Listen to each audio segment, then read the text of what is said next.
Assalamu alaikum everyone, how you all doing? I hope you're doing really great and as always I'm keeping cool. আজকে আমরা খুবই basic একটা lesson শিখবো 5 mostly used English phrases in our day-to-day life যেগুলো আমরা ইংরেজিতে যদি speaking করতে যাই খুব ইম্পর্ট্যান্ট আমাদের অবশ্যই শেখা লাগবে.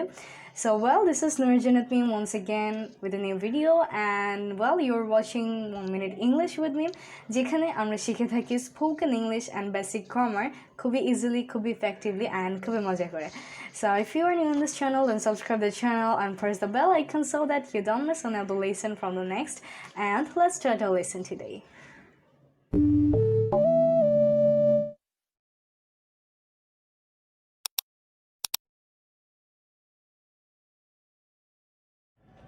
So the first pattern is how do I get to any location?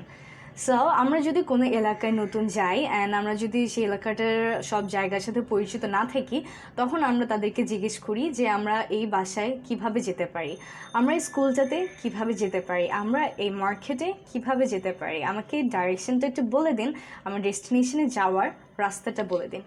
So আমরা বলতে পারি how do I get to and then আমরা যেই ডেস্টিনেশন বা যে প্লেসের কথা বলছি সেই প্লেসটাকে বসিয়ে দেব. For example, how do I get to the bus station, আমি বাস স্টেশনে কীভাবে যেতে পারি. How do I get to the market, আমি মার্কেটে কীভাবে যেতে পারি. How do I get to the restaurant, আমি এই রেস্টুরেন্টেতে কীভাবে যেতে পারি. How do I get to Barishal, আমি বরিশালে কীভাবে যেতে পারি. How do I get to, এখানে এই টুটা প্রিপোজিশন হিসেবে ইউজ করা হচ্ছে কারণ এখানে আমরা একটি ডেফিনিট প্লেসের কথা বলছি.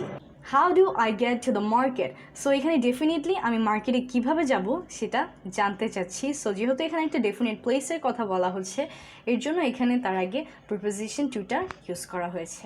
আপনি অনেক সময় খেয়াল করলে দেখবেন অনেকেই বলে how do I get to their, how do I get to their, কিন্তু এটা একটা মিস্টেক. এখানে কিন্তু আমরা টু ইউজ করতে পারবো না কারণ how do I get to their, এই দেয়ারটা মানে আমি সেখানে কিভাবে যেতে পারি, সেখানে বা দেয়ার এটা কিন্তু একটা ডেফিনিট প্লেস না.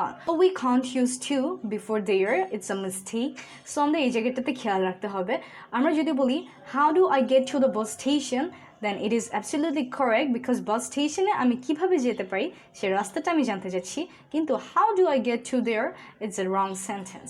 So don't do this mistake. The next one is how about.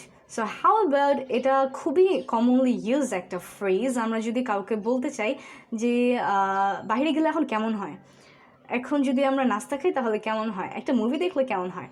So এই টাইপের কথাগুলো আমরা যখন বলতে চাই, সিম্পলি ছোটো কোনো একটা সাজেশন যদি খুঁজতে চাই তখন আমরা হাউ অ্যাবাউটটাকে ইউজ করতে পারি.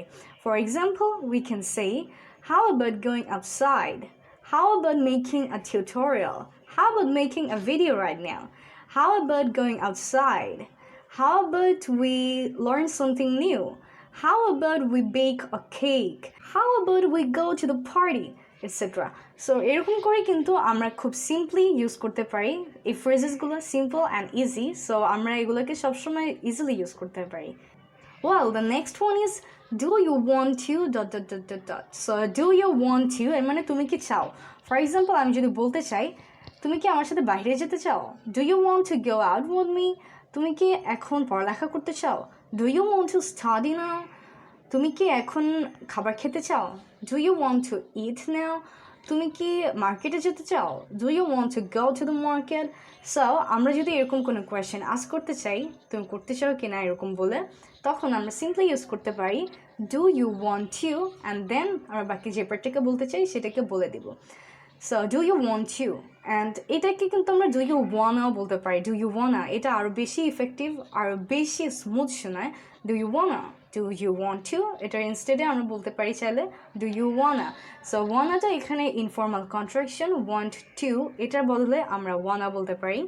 Do you wanna have a coffee, do you wanna go outside, do you wanna study now, do you wanna watch a movie, do you wanna learn English. এরকম করে কিন্তু আমরা simply do you want to এটাকে use করতে পারি, আমাদের day to day life use করতে পারি. In number 4 we have how do I and then ... যেটাকে আমরা বলতে চাই সেটাকে ইউজ করবো how do I. So how do I এটাকে বেসিক্যালি ইউজ করা হয় যখন আমরা একটা জিনিস সম্পর্কে জানি না, আমরা জানতে চাই এটাকে নিয়ে, অথবা আমরা কোনো জিনিস পারি না অ্যান্ড সেটা শিখতে চাই অপর যে পার্সনটা আছে তার কাছ থেকে। সো তখন আমরা ইউজ করতে পারি how do I. For example, আমি একটা অ্যাপ্লিকেশন যদি ইউজ করতে না পারি, সো আমি জিজ্ঞেস করতে পারি আপনাকে how do I use this application. How do I make a tutorial, আমি একটা টিউটোরিয়াল কীভাবে বানাতে পারি। How do I learn math, আমি ম্যাথ কীভাবে শিখতে পারি। How do I make a dress, আমি কীভাবে একটা ড্রেস বানাতে পারি। সো আমি আপনার কাছ থেকে জিনিসটা শিখতে চাচ্ছি পোলাইট ওয়েতে, হাউ ডু আই, আমি কীভাবে করতে পারি। So you can use how do I when you have to know something or when you want to learn something from the other person. You can simply use how can I and then the rest of the part and then put a question mark in it. And last but not the least, we have what do you call this? What do you call this? So এটাকে আমরা use করে থাকি যখন আমরা কোনো একটা জিনিস totally জানি না, আমরা আরেকটা পার্সন থেকে জেনে নিতে চাই যে এটা আসলে কী, তুমি এটাকে কী বলো, what do you call this. So আমরা যদি কোনো নতুন ওয়ার্ড পাই অ্যান্ড এটা আমরা ঠিকমতো প্রোনাউন্স করতে না পারি, সো আমরা যে পারে তার কাছে জিজ্ঞেস করতে পারি what do you call this, তুমি এটাকে কীভাবে বলো, তুমি এটাকে কীভাবে পড়ো, কীভাবে প্রোনাউন্স করো, what do you call this. So এই সবগুলো খুবই ইজি অ্যান্ড খুবই সিম্পল, আমরা চাইলে কিন্তু এগুলোকে আমাদের ডে টু ডেলি লাইফে ইউজ করতে পারি, আমাদের স্পিকিংকে আরেকটু ইফেক্টিভ করতে পারি। So just keep practicing and if you want to be a good speaker then just keep practicing, because আপনার যদি রিয়েলি ইচ্ছা থাকে যে আপনি শিখবেন, দেন দেখবেন বাই হুক অর বাই কুক আপনি অবশ্যই শিখে গিয়েছেন। So just stay with 1 minute English with me and get new lessons and interesting lessons and keep learning English easily. Take care of your parents and your whole family. And that's all for today. Allah Hafiz. Ta-da!